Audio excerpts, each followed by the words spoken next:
Explorers, I'm Nia, and today we're finally at Copper Bottom. Super excited. We're here for one, the Rum Club, and two, for their Cask Night. So grab a drink and come follow along. Hi! So nice to meet you. Thank you. It's good. Finally. How was the drive? It's fine. Okay. Yeah. Right, so Nia. Hi. How are you? Super stoked. What are my options? Okay, so we have the frozen cocktails. This is the mango daiquiris, strawberry daiquiris.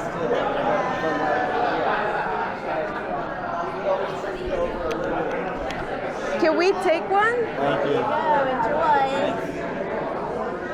Hi, how are you? Very So nice to meet you. I know. So happy. So we'll have to have you try some stuff too. That'd be awesome. Could I try this one in the meantime? Oh, just toss it. Yeah. No, just down here.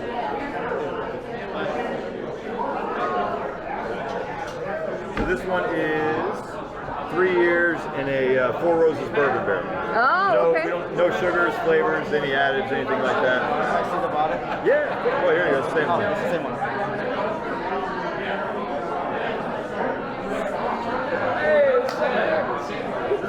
Yeah. Your got it. Oh, she got it.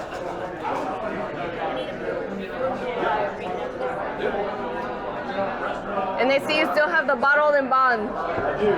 That's awesome. You wanna try this? It's phenomenal. No additives, amazing.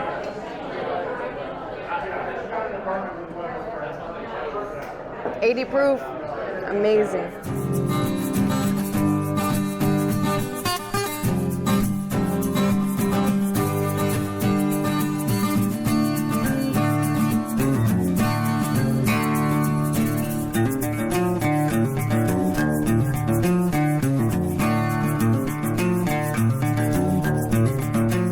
I feel like because I've done this myself, walked into different facilities and they're just filthy sometimes, and I feel like that's got to translate into your product, right? Even if it doesn't, it just feels like it could, and I don't even want to give anybody that impression. So that's why we keep it up, because first of all, like I said, none of this is inexpensive equipment, so we want to make sure it lasts us. But all right, I heard the door shut, so that's a good thing.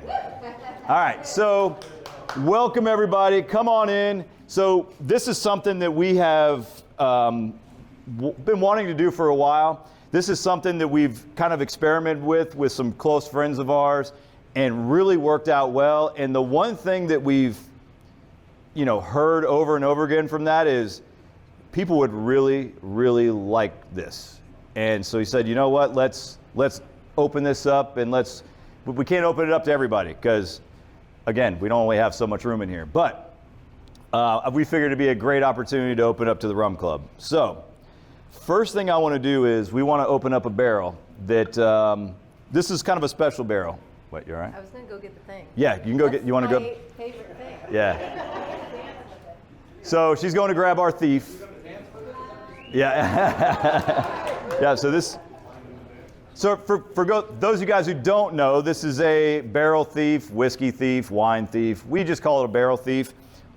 Honestly, it's just a big copper straw. It's got a hole on both ends. You stick it in there and you pull it out. But we'll show you that in a second. The first one we're going to open is this one here. This is a little over 3 years old. This is our very first new oak barrel that we've done. As most of you guys probably know, most of the barrels that we have in here are one-choose bourbon barrels. So you get a lot of the heavier notes taken out. This is our first new barrel that we've tried. Again, we filled it up in 21, February of 21, so we've got 3 years on it now, so we want to open it up and see how it tastes. I haven't opened this since 2 years. I opened up last year about this time just to see what it was about, and I liked it then. We'll see if we like it better now. Thanks, Tom. Are we going to guess some proofage? Oh, we could do that. So this went in at 125 proof is what we barreled it at.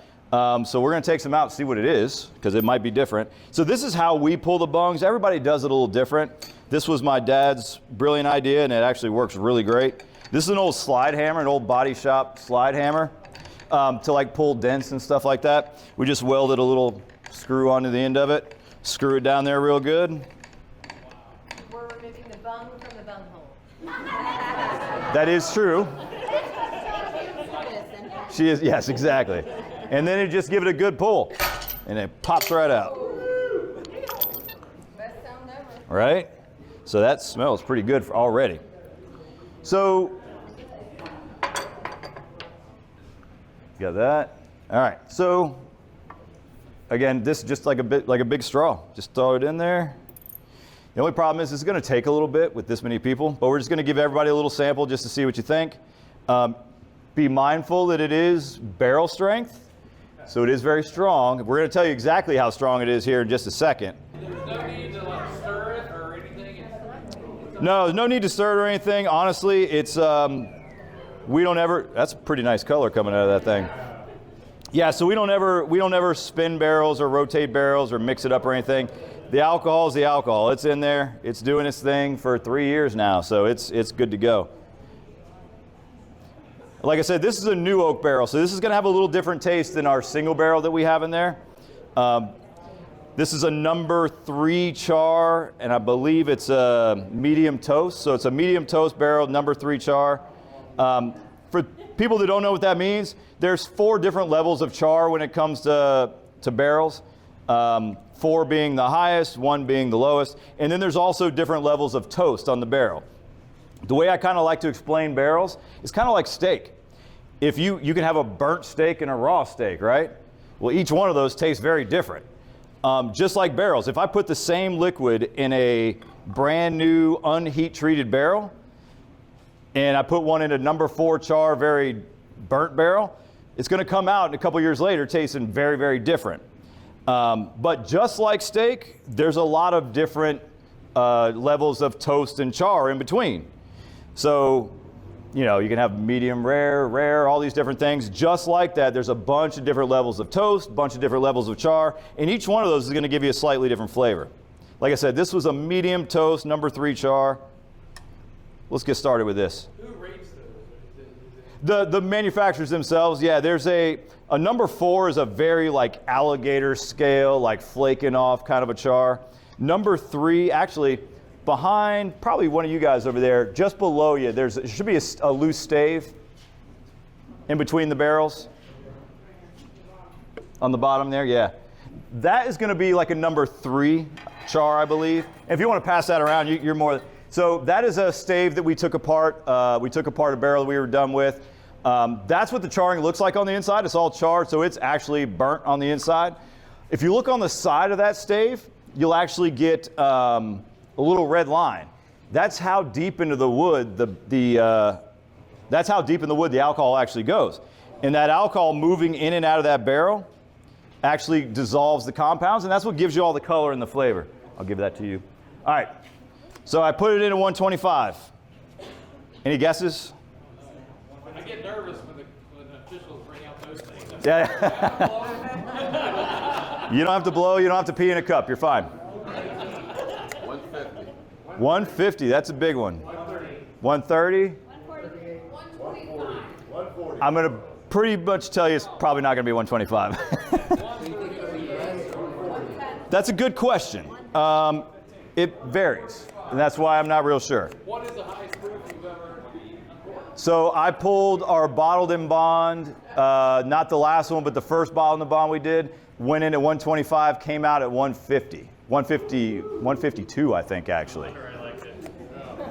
It didn't go barrel strength, but it was very surprising, actually, because proofs tend to go up and down kind of where you're located a lot of times. Think about it, down here, it's usually very humid, right? So that, just kind of like tonight, the air is pretty saturated with water. So you're going to get more alcohol evaporating out sometimes. But you also have to remember that alcohol is a bigger molecule than water. So most of the time the water is going to evaporate out. So it really just depends, to be honest. So let's see what this one is. 125.6. You win the first taste. So again, it's still 125. So That was a very generous pour. It was a very generous pour, so the rest of you ain't getting that, sorry. Well, I even brought my own glass. I know, I saw. So on this one, it's kind of an experiment, because like I I said, don't know what to do. just, That's too much. that's fine. I'm gonna give you. It's a lot. It's a lot, but it's fine. You're fine. That's fine. Just go. All right. So the question over here was, when do we know when to bottle it? Honestly, it's just kind of up to us. This one I'll say is an experiment. So we're kind of seeing what it does. This is year 3 on this one. I shouldn't have given her that whole. I wanted to try one. No, I want to try one. I should try it first. Not first, but quality check, right? I could be giving you guys something awful. Yeah. I doubt it. So yeah, when it comes to when do we bottle it, it's really, like I said, this one's kind of an experiment. We're just kind of figuring it out along the way.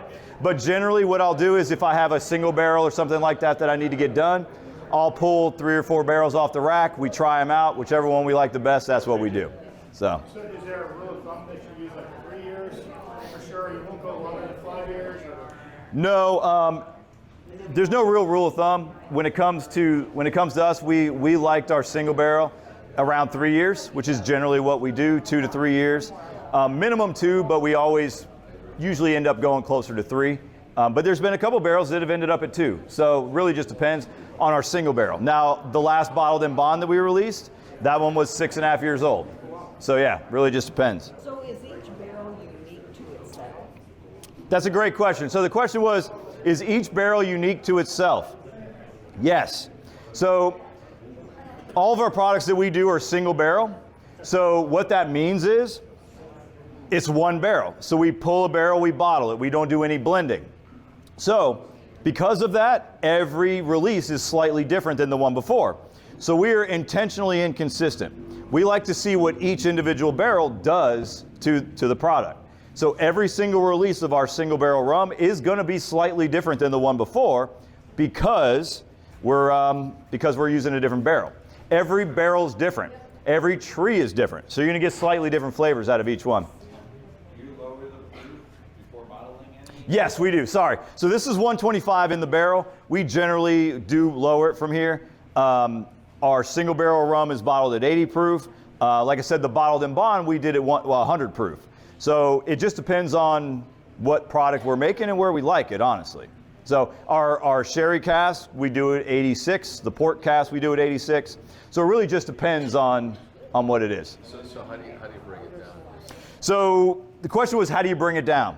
So we measure it just like we're doing, and then there's a long formula. It's not, so a lot of people think, you have 100 gallons at 100% alcohol. Yeah, if you want to get it to 50% alcohol, you just add 100 gallons of water and you got 50%.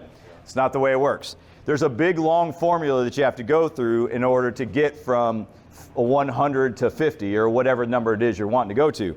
So I take the temperature, I take the weight, I take the proof, and from there I have to plug that into a big formula and it'll tell me how many pounds of water to add to get it from this proof to this proof. Here's kind of an interesting, kind of a fun fact.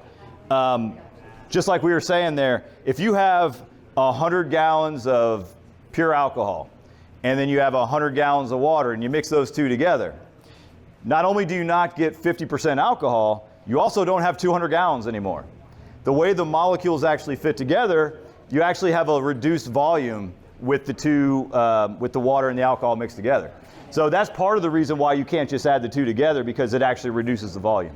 So. What water do you use? So that's a great question too. So what type of water do we use? Straight out of the Halifax. Straight out of the Halifax. That's exactly right. No. No. So we use reverse osmosis water for a couple reasons. One is we don't have mountain spring water around here. Contrary to popular belief, the Halifax is not the best water source. You hear people using mountain spring water or unicorn tears and all kinds of stuff to manipulate it. We don't have any of that. So we wanted to make sure that we had a very good, consistent, clean water source. So we have a unit in the back. We can produce about 2,000 gallons a day of reverse osmosis water. And at that point, it's just straight H2O. It has stripped everything out of it, and it's just water. Nice thing about that is also is it's repeatable. So every time we make it, it's the same water every single time. So we can do that, and we may do that on some things. The question was, why don't we just leave it at the proof that it is? And we might. I will probably and I've done this already on a couple things, we'll probably lower the entry proof when we do that. Not for any other reason that I like the flavor a little better that way. So yes, I do have a formula. We plug it in, we can make it work. Is there a legal limit to what we can bottle it at? And yes, in every state slightly different. In the state of Florida, the highest we can sell is 153 proof. So in the state of Florida, that's as high as we can go, which is pretty high. So that's all right. On the proof scale, what is what's the highest proof of any? I mean, So the highest proof is 200 because it's the proof is double the alcohol content. So if it's 200 proof, that means it's 100% alcohol. So at 125, that's what 62.5%, right? Ish. So yeah, or 62.5. There you go. I thought I was right the first time, but I was. So there's a reason you don't see a lot of 20-year-old rums out there. Most rums are aged in tropical climates, and in 20 years, there's not a whole lot left in that barrel. Which actually brings up a good point. On the other hand, you do see a lot of 18, 20-year-old scotches. Most scotches are aged in very cool climates, even underground cellars. So the reason Jack Daniel's gets a very consistent flavor every time is they'll take maybe 1,000 barrels and they blend them all together, and you kind of get the average of all those barrels. But if you were to pull one of those barrels out and try it on its own, it'd be very different than the regular Old No. 7. But that's because they're blending. If they just pull one barrel out, and they do have a single barrel product, and every one of those is different. As opposed to molasses, we use a raw, unrefined sugar cane. It's kind of like an evaporated cane. What they do is they take the sugar cane, they crush it, get all the juice out. They take all that juice and evaporate the water.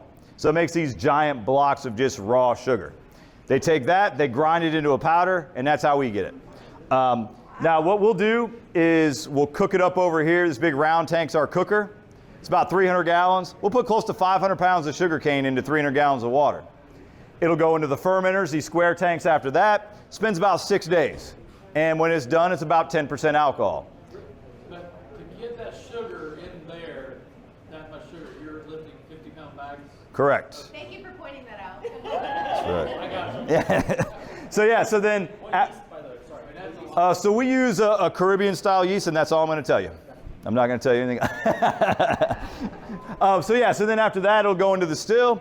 We distill ours to about 165, 170 proof or so.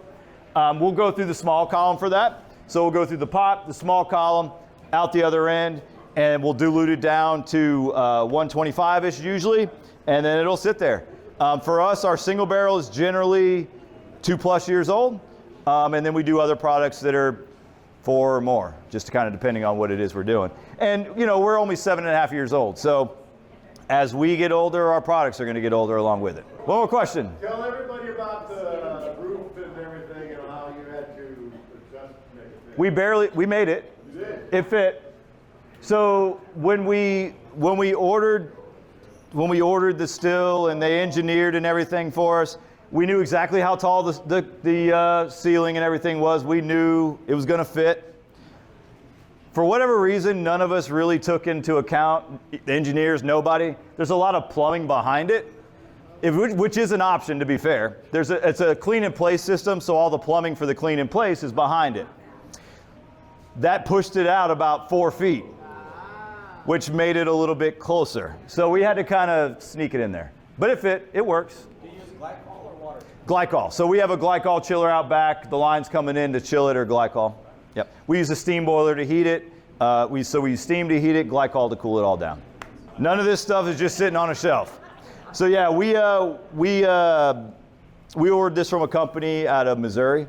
There's only a handful of commercial still manufacturers out there. We basically told them what we wanted to make and how we wanted to do it, and they engineered and built this for us. It took a little over a year to get. Like I said, none of this stuff's just sitting on a shelf.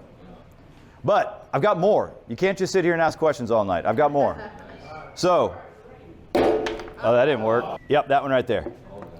That one is the oldest one I have right now. That one is right at 7 years old, I believe. Actually, we could find, actually just shy of 7. So here's one thing, here's how you can tell. Every barrel in the United States has to be labeled exactly the same way. So we all have to put our name on it, obviously. You can see some of the newer ones, my wife got tired of my terrible handwriting. So I got a laser engraver and we put that on there. But anyway, so we've got our name on it. The DSP number, that's our federal ID number, stands for Distilled Spirits Plant, Florida. We're number 42. Serial number is just a made up number that we use to keep track of it. The lot ID number is actually the most important number. That's the day it was filled. So, and this one is 21, so 2021. B is February 19th. So February 19th, 2021 is when this one was filled. B for February, AB. So it's A, B, C, D, E, F for the months. It's, yeah, you know why? Government, that's why. Yeah, who knows? So like that one behind you is 17F. So A, B, C, D, E, F. June 8th, 2017. So that's the oldest one I have left up there. So we've tried this out of the barrel. Next thing I want to do is actually getting back to what you were talking about. I actually want to show you guys how we empty a barrel, because that's what somebody was asking about, how we empty it. Jimmy, somebody was asking. So we're going to empty a barrel as well. So this is going to be our beer barrel finish. This is going to be our next beer barrel finished rum. So we just sold out of our most recent release, and this next one is the one we're going to do. All right, so this one in particular went to McKay's, which is out on Beach Street. McKay's Irish Pub down there. A lot of people don't realize they actually have a brewery in there as well. And brewer down there is very good. They do a really good job. So they took one of our rum barrels after we used it to make a single barrel. They took our rum barrel and they aged, and this one is a barley wine. So they aged a barley wine in it. We got it back, filled it up. This one is 3 years again. So this is about 3 years. So I'm going to show you how we do this. I might actually let some of you guys help me. Yeah, this is a very important tool, and we need this. So I'm going to put this right here. All right. So, hey, Dad or Mark or somebody, you can come down just real quick.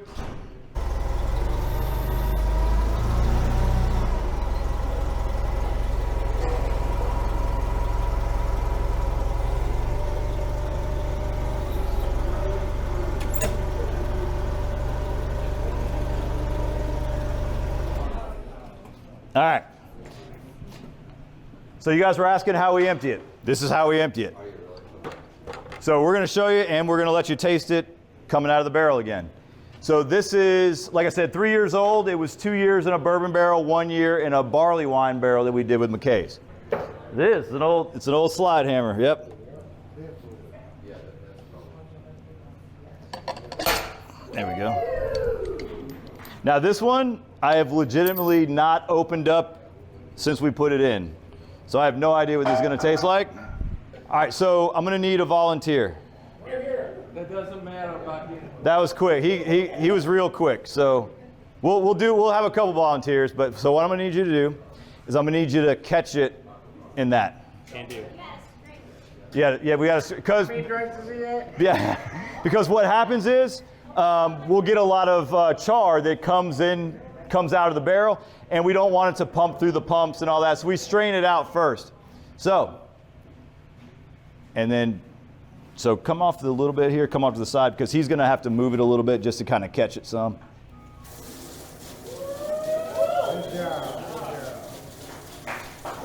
There we go. Hold that for a while. Yeah. I'll do that. I can tell you from right here, it smells really good.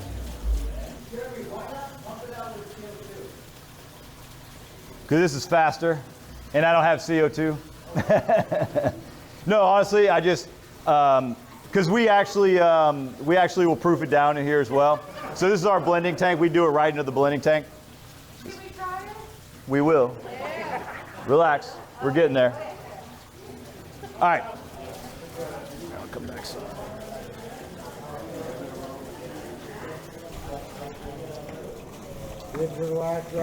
Oh yeah, we're getting it Oh, all. look at that. Oh, wow. That's why we strained it. Yeah, actually, this is Is that the one? That's not the one I took out. I yeah. don't think that's the one. Can you taste this?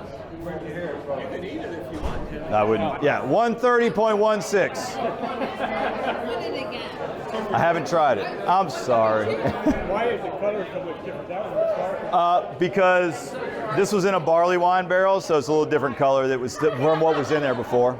Yeah. I want one. Cover it up. We don't want to lose the alcohol, right? You just gotta, because that will be bottled next week. So what I'm gonna do is I'll come in on Monday, and because I'm off tomorrow, I'm taking the day off after all you people. No. So yeah, I'll be bottling this on Monday. Oh, I think I got one, but I'll take another. So what I'll do is I'll take all the measurements that I need for this. I'll proof it down. We'll add water to it, and then I'll bottle it on Monday. The bottling actually happens around, there's a sliding door back there. It's an absolute disaster because we ripped everything out of the tasting room to go in there tonight. So you can't really see it, but we do all of our bottling back there. What do you expect to cut this down to? Probably 80. But what we do on this one is we actually do, typically it ends up at 80, but I do try to different proofs to see where we like it the best. So this one may end up at 80, it may end up at 86, somewhere in that range. Just depends. I'm sorry? How large is each of those increments? The whole thing, obviously. Oh yeah, I'll just do small little, and I could proof smaller amounts and then go from there. Yeah. Will this be just your single barrel? No, this is the beer barrel. The beer barrel, yeah. Beer barrel, but So it will have the same label or nothing? same label, but we handwrite all the information. So we'll handwrite the brewery that it came from, the type of beer that it was, the proof. We hand number every bottle as well. So however many bottles we'll get, we'll hand number every one of them. Can we guarantee that, like, I'd like to buy one since I was here for Yeah. that, and I'd like to do this. So is there any way to... I will have them next week. I don't know how many I'll have, but I got other stuff you can buy today. Don't worry about it. Before you buy my house, I'll pay for it. Usually that's what we do, yeah. Usually that's what we do. But I'll let everybody know. We'll let everybody know when we have it ready to go and released. Not a lot, but we do some contract bottling and stuff as well. We had a recent, not recent, it's a couple of years ago now, we had a contract with a guy who wanted a bourbon. So we had to buy some barrels of bourbon. We did a custom blend for him, and we sold it, or we bottled it up for him, and he had his own private label. Well, we had an extra barrel.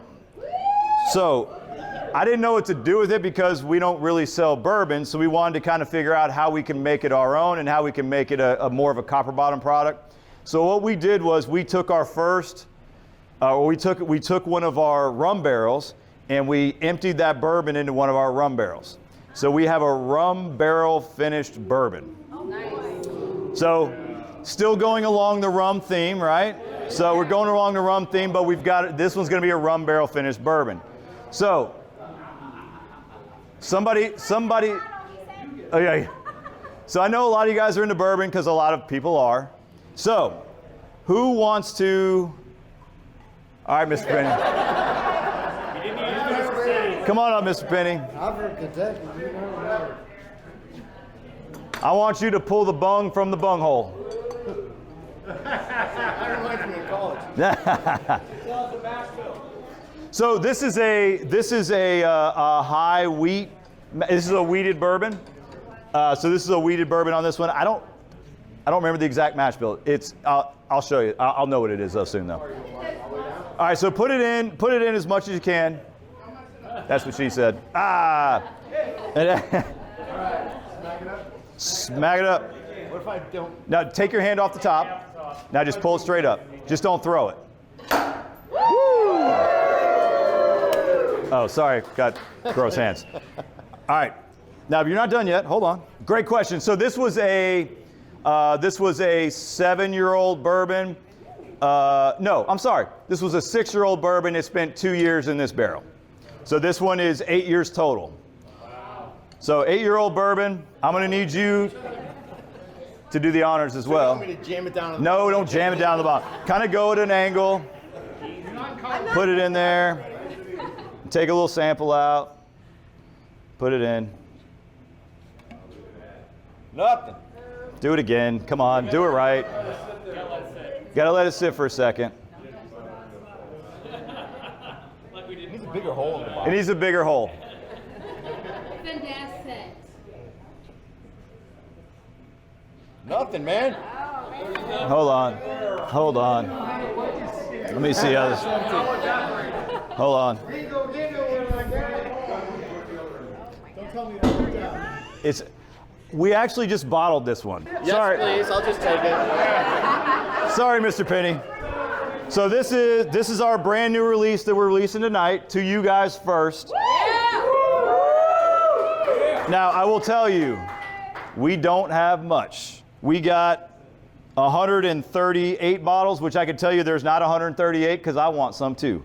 So there's about 130 bottles, let's put it that way.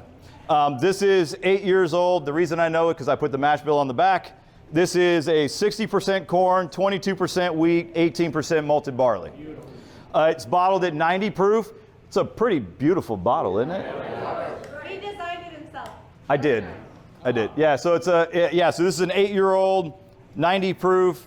It's delicious. I love it. Do we have samples of this one? I don't Nope, just buy it.